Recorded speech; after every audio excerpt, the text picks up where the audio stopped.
This is an ancient piece of real estate. It's the Monticello owned by Thomas Jefferson, one of the former presidents of the United States. And it was also his personal home as well as a plantation where he held slaves as workers. Before we get into the tour, I would like to say that I do not condone or support any past slavery.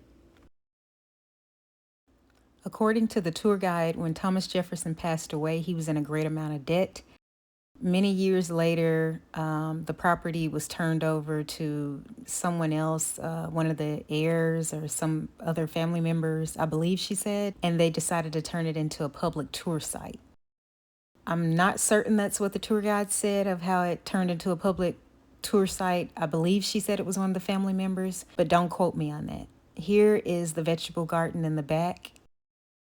Thomas Jefferson left behind a large legacy, meaning he had numerous children with multiple women, including with his wife. He had about 6 or 7 children with her. Then he had children also with a couple of the slaves, including one in particular. Her name was Sally Hemings. She was one of the most popular known female slaves that was on his plantation, and he also fathered children with her as well. And that's also, if you ever get a chance to visit the Monticello, they talk about that during the tour, and it's listed on different pamphlets and videos that they have on their website and a host of other things.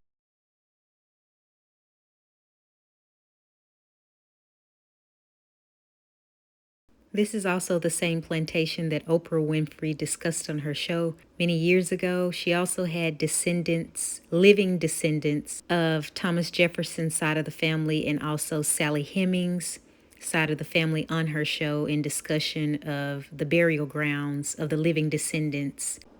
I think on Oprah's special about it, both sides of the family were having a dispute about who was going to be buried out there moving forward and who wouldn't be. The property has over 5,000 acres, so I'm certain that there's more than enough room for everyone to be buried out there once they pass on, and on both sides of the family.